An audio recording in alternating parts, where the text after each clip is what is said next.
الجنوب فقيل كيد خوارج، وشك الشمال فقيل صنع جواري، وتنابذ الوسط المدل فلم يدع بعض لبعض ظنة لفخاري، وتساءل المتعجبون لحالة النكراء من هم أهل هذه الدار، هي للذين لو امتحنت بلاءهم لعجبت من سخرية الأقدار. سەرۆکمان جەلال سەرڕای هەڵکەوتووی و شارەزایی لە بواری سیاسەتدا، لە بواری ئەدەب و فەرهەنگیشدا خاوەنە زمون و باشخانێکی گەورە بووە. هەر لە مناڵیەوە خولیای فێربوونی زمانەکان و خوێندنەوەی شعری کلاسیکی کوردی و فارسی و عەرەبی بووە. ئەمە ژوای کرد کە سەرۆکمام جەلال شارەزاییەکی تەواو لەو زمانانەدا پەیدا بکە، بە تایبەتی زمانی عەرەبی، کە ئەمەش بۆ هۆی نزیک بوونەوەی لەگەڵ شاعیری گەورەی عەرەب محەممەد مەهدی جەواهیری. سەرۆکمام جەلال زۆر دۆستی جواهیری بوو. شعری جواهیری هەموو لەبەر بوو. جارێک عەرزم کرد تۆ لە من زیاتر نزیکی جواهیریت، فەرمووی من زیاترم لەبەرە بەڵام تۆ باشتری لێ ئەزانی. یعنی مەبەستی بوو کە لێگانەوەی ئەدەبی من باشتر ئەزانم، ئەویش تەواضعکاری مام جەلال خۆیەتی.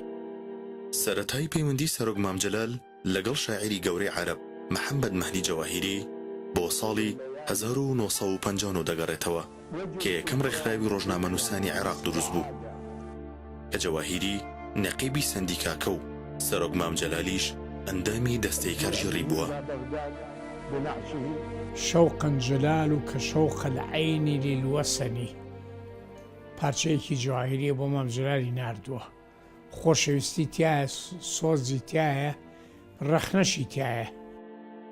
کڵاوە کوردیەکەی سەری کە هەردەم هاوڵی بوو گەواهیە و ڕاستیە دەدەن کە چەند پەیوەست بووە بە دۆزی کوردەوە.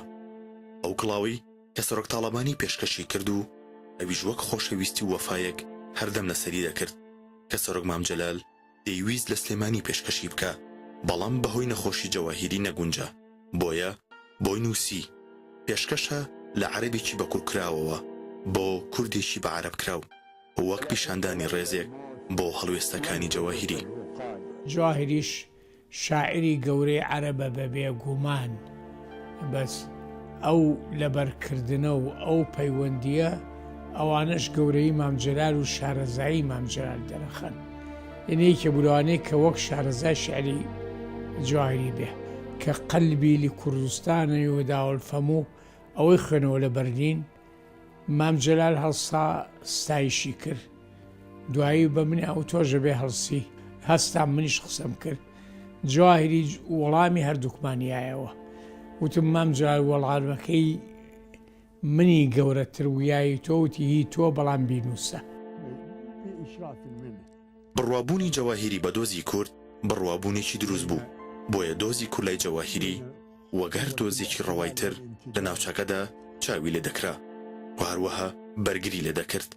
بۆ نمونە وەک چۆن پارێزگاری لە دۆزی فەڵەستین دەکرد، بە هەمان شێوەش پارێزەری دۆزی کورد بوو لە بواری خۆیدا. ئەمە ژوای کرد کە سەرۆکمام جەلال لە ساڵی 2000دا ڤیستیڤاڵێک بۆ جەواهیری ڕێک بخە سەرەڕای دژواری و سەختی بارودۆخی کوردستان لەو کاتەدا.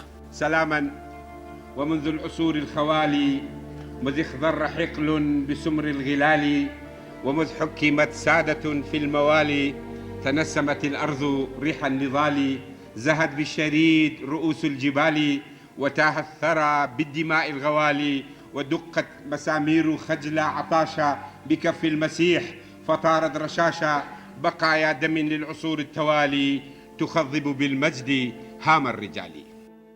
کاتێک مام جەلال لە یەکێک لە لووتکە عەرەبیەکاندا هەڵەیەکی زمانەوانی عەرەبی بۆ هیچێک لە ئامادەبوان ڕاست دەکاتەوە، دەبێتە جێی سەرنج و تێڕامانی ئامادەبوان کە چۆن کەسایەتێکی کورد بەو شێوەیە شارەزای لە زمانی عەرەبیدا هەیە.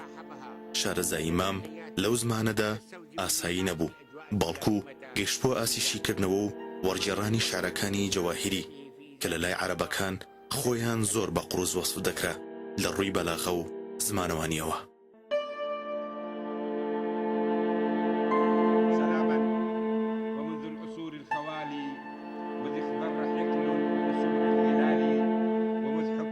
سادة